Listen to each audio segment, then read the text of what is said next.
Casa Brasil. Oferecimento MDC4. Publicidade, comunicação e digital. Estoque Brasil. Mobiliário, gastronomia e design. Casa Blanca Decor.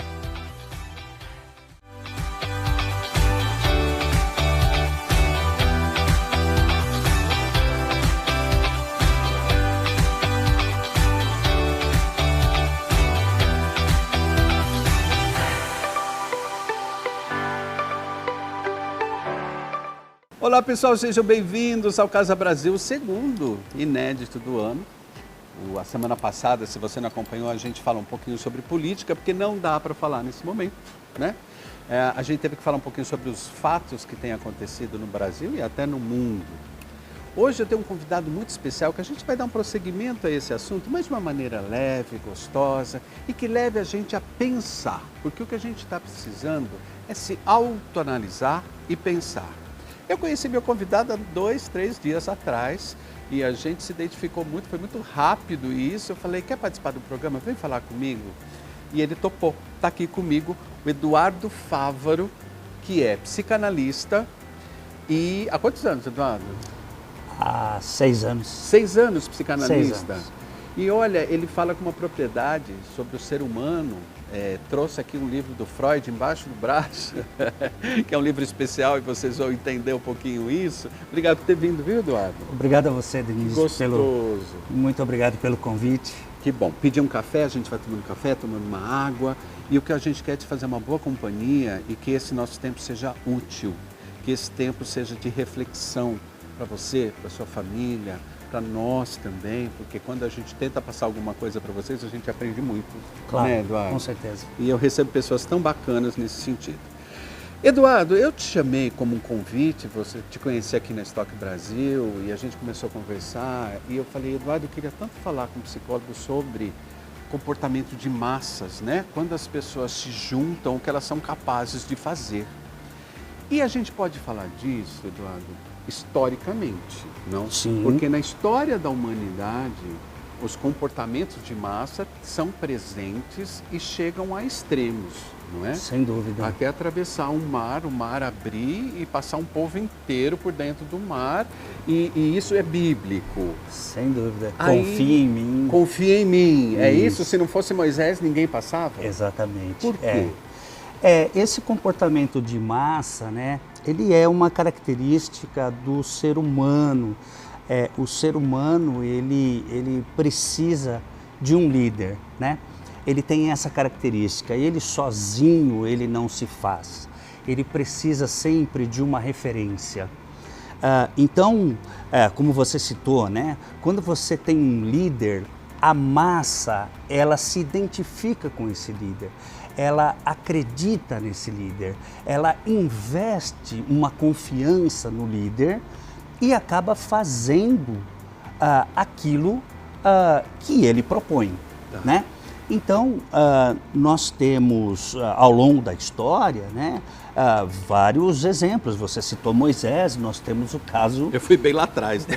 Não, nós temos o caso de Hitler, né? Nós temos o caso de um rebanho de soldados também. Religiosos, casos de suicídio coletivo, né? Suicídio. Então o que acontece? O ser humano ele vai se agregando, onde ele vai se identificando com pensamentos iguais ao dele, né?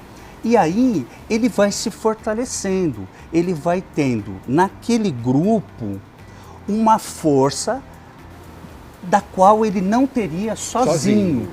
Então ele anula a característica individual para conquistar uma característica que não tem nome, né? Ela é coletiva. Ela é uma força coletiva que dá para ele um poder que sozinho ele não teria. Esse é o ponto, né? Então essa força da massa é que move que faz esses movimentos que a gente não entende, né, a tamanha proporção. Tamanha proporção. Tamanha proporção. Porque, na verdade, quando ele está sozinho, quando eu tomo uma atitude sozinha, eu vou lá e xingo uma pessoa, tenho uma briga no trânsito, quando eu estou sozinho, A responsabilidade do que eu estou fazendo, ela é individual, ela é minha. Exato. Quando eu me dissolvo, me diluo na massa, a responsabilidade não passa a ser minha, na minha cabeça, né? E aí é que foi a decepção de muita gente. É da massa. Nós estamos fazendo isso coletivamente. Isso, de uma certa forma, protege o meu eu e fala assim, mas eu não estou sozinho nessa, né? É um eu coletivo. Um eu coletivo. Então você fica no anonimato. Entendi. Né? Isso é que dá uma característica à massa. Então, se você pega, né, por exemplo, brigas de torcida, né, o que encoraja aquele indivíduo que simplesmente saiu de casa para ver um futebol, ele saiu, foi tomar sua cerveja, fica alegre, mas de repente sai uma briga em nome de uma coletividade, do seu time, né? Ele é envolvido numa briga que às vezes toma tamanha proporção, e ele se envolve, né, em nome de um coletivo e faz coisas que ele sozinho não faria. Sim. Mas também a responsabilidade não é dele. A responsabilidade é que o grupo se envolveu naquela briga. Só que isso, de uma certa forma, para a lei não funciona assim. Não interessa se você está diluído no meio ou não, porque se eu te pegar, bichinho, em flagrante, a responsabilidade é sua. Isso. Então a gente vê, né, e aí talvez a gente agora se adiante um pouquinho no assunto, mas agora a gente vê o que aconteceu no último 8 de janeiro. 8 de janeiro. As pessoas talvez tenham se esquecido de que ao fazerem selfies e se filmarem, né, elas estavam imputando a culpa a si mesmas, né? Então elas deixam de sair da coletividade, isso que você disse, né? Porque assim, bom, eu estou ali no meio, eu posso fazer o que eu quiser, mas elas estavam se gravando. Verdade, a selfie é individual, né, gente? Por isso que chama selfie. Eu estou gravando a mim mesmo. Bem do inglês isso, né? E na medida que eu estou com uma câmera para mim mesmo, eu nem posso falar que eu não fiz, e nem posso falar que alguém gravou, que editou errado, porque eu estou dando a prova contra mim mesmo. Exatamente. E aí me parece muito ingênuo. Me parece assim, meu Deus, as pessoas tinham noção, por exemplo, falando de 8 de janeiro, deste fato de massa que foi a invasão do Congresso, do quebra-quebra, que nós já estamos cansados de ouvir, né? Foi aquilo. Agora, as pessoas que estavam lá, você acha que elas tinham essa consciência individual ou foram movidas por um coletivo que foi se construindo? Porque isso não surgiu de uma hora para outra. Isso foi uma construção, Igor? Dionísio, eu acredito que sim. Eu acredito que existem duas vertentes, né? É uma construção onde você tem a condução de uma massa, né, da manada, que envolve talvez pessoas desavisadas, né? Nós temos ali pessoas, ontem mesmo eu estava vendo o noticiário, nós temos ali pessoas que se envolveram com a lei e realmente são pessoas assim... De uma vida comum. De uma vida comum, de uma vida pacata, de uma vida pobre, que se envolveram sem querer. Elas foram sem querer, entre aspas. Porque sim, eu conheço um monte de gente simples, pobre, bacana, mas que jamais faria aquilo. Elas foram contagiadas, né? E aí a gente, um pouquinho mais para frente, a gente vai falar sobre as teorias da psicologia, da psicanálise, como elas foram contagiadas, como elas se contaminaram e acabaram fazendo o que fizeram. Comprando a ideia. Lógico que nós temos a outra vertente, que foram os líderes, que foram aquelas pessoas que saíram das suas casas para liderarem esses grupos. Entendi. Que são aquelas pessoas... Essa massa não era homogênea, então. Essa massa, ela tinha ali pessoas que faziam papel de líder, papel daquelas pessoas que diziam, faça isso agora, faça isso agora, né? Então, assim, você pega uma massa, né, que está flutuando. É uma massa que não está mais apegada a nenhum presidente. É um vácuo. É um vácuo. Então, assim, vamos recuperar o que é nosso. Aí, esse povo que está flutuando, ele começa a gostar desse discurso. Então, você vai construindo um caminho para que as pessoas, essa massa, comece a aderir. Por último, você diz assim, eu vou salvar esse país. Aí danou. Né? Aí danou. Eu é que vou salvar, porque agora chega de roubalheira, né? Chega de mentiras. E vocês percebem que a gente não está falando de preferências, a gente está falando de comportamentos psicológicos de massa. Até que ponto estamos incluídos nisso ou fora disso? Será que a gente consegue ficar fora disso? Não sei, espera aí que a gente volta já.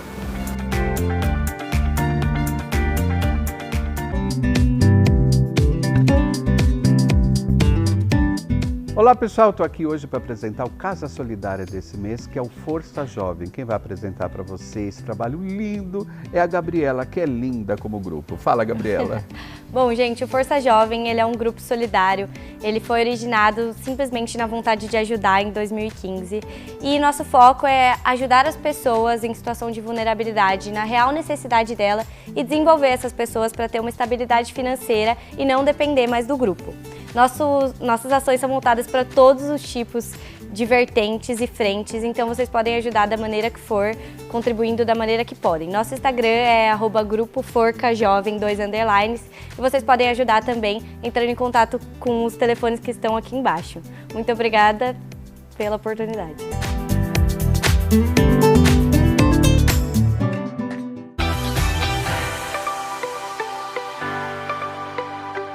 Paramos no primeiro bloco com Eduardo Fávaro, que é psicanalista e está fazendo aqui uma análise. Nós estamos aqui numa análise, mas uma análise coletiva, uma análise de comportamentos de massa. Como é que as massas de pessoas, de um país, de um determinado clube, de uma determinada religião, chegam a comportamentos extremos? O que é que leva as pessoas a chegarem nesse comportamento extremo? Onde a análise intelectual fica baixa, fica aqui embaixo, e a emoção toma a decisão. Estou certo, Edu? Isso, exatamente. E eu acho muito importante, né, você falar isso, né, porque assim, eu de longe sou um político, né, a nossa intenção aqui não é defender... Você é só psicanalista mesmo, eu sou não é psicanalista, político. Não sou político. A nossa intenção aqui não é defender A ou B, mas a gente está usando o 8 de janeiro, né, justamente para mostrar para vocês, né, onde é que entra aqui a psicologia de massas. Freud falava isso há quanto tempo atrás? Freud falou. 100 anos? Freud começou a estudar isso em 1921, quando ele pegou alguns escritos de Le Bon, né, de McDougall, e ele começou a pesquisar por que a coletividade, as massas agiam desta forma. Esse rebaixamento intelectual que você acabou de falar, né? A civilização, quando ela desce alguns degraus, ela perde. Ela vira bicho. Ela vira bicho. E da pior espécie, predador. Né? Nós temos no nosso inconsciente, né, ainda traços muito primitivos.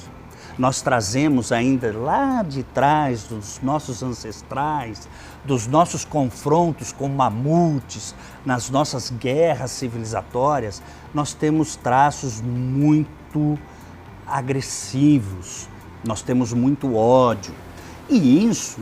E muito medo, né? E muito medo. Da não sobrevivência, o medo da morte que acompanha antropologicamente o homem, né? Se você estudar, né, na antropologia, a gente vem cercado, carregado disso. Então, o homem, ele precisa ser controlado, né? Ele precisa ser vigiado, ele precisa ser punido. Já dizia o Foucault. Depois de Freud.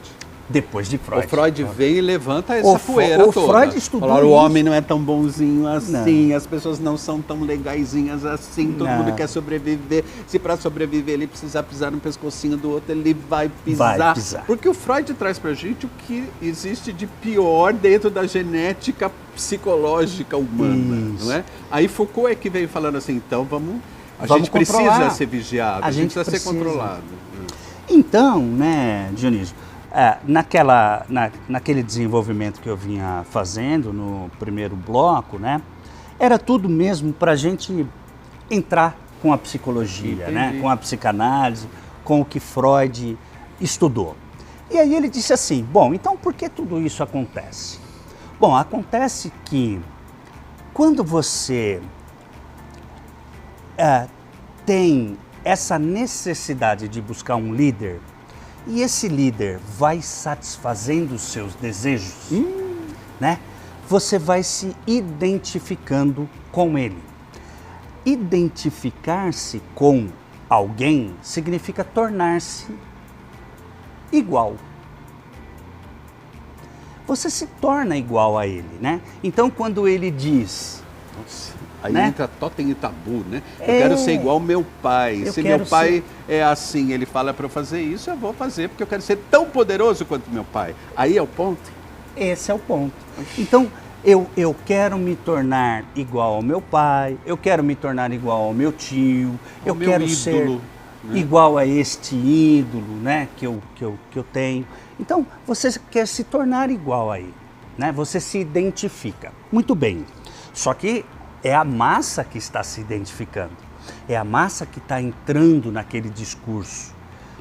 Muito bem, mas só isso não dá liga, né? Porque você pode ter muita gente se identificando Concordo, não é suficiente, com o líder, mas de repente o líder fala assim, não, nós estamos indo para lá, agora vai todo mundo para cá. Daí alguém pode dizer assim, não, eu não vou não, vai você, eu não vou. O que dá liga é algo que o Freud disse chamar-se libido.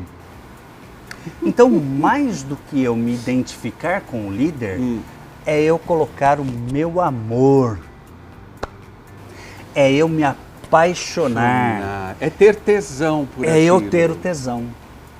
Então veja, a massa, ela não está apenas misturada, ela tem um sentimento de amor, como a gente ama a nossa mãe, como a gente ama os nossos pares. Entendi. É um amor, assim, se ele morrer, eu morro junto. Caraca, isso explica muita coisa. Explica, né? Eu tô assustado, eu não sei você. Mas essa leitura me assusta profundamente. Quanto tempo nós temos ainda, Lu? Acabou! Eu vou fazer um convite para você. Você consegue ficar mais um programa com a gente continuar gravando? Seria um prazer. Ele deixou hoje os afazeres dele, é nosso convite do programa Casa Brasil. Mas acho que a descoberta do Eduardo aqui como uma leitura psicológica de onde estamos inseridos nesse momento passa a ser mais importante do que eu fazer mais um programa inédito, enfim. Eu vou continuar com o Edu, semana que vem a gente continua esse papo com ele, porque não dá para encerrar aqui. A sensação que eu tenho é que a gente não está nem no meio da conversa ainda, porque além do coletivo existe o individual. E é aí que eu quero chegar com ele no próximo programa. Por que caímos numa armadilha? E por quê? Por que não estávamos protegidos de nós mesmos? Será que a gente precisa de alguém de fora para nos proteger? Será que eu não posso me proteger? Será que eu não tenho essa capacidade de... Por que caímos nisso? Aí talvez a gente vai falar do nosso vazio existencial. E é disso que a gente vai falar no próximo programa. Obrigado, Edu. Eu que agradeço, Dionísio, foi um prazer. Muito obrigado. Até o próximo programa. Quer continuar na companhia do Edu? Não perca o próximo programa Casa Brasil. Tchau.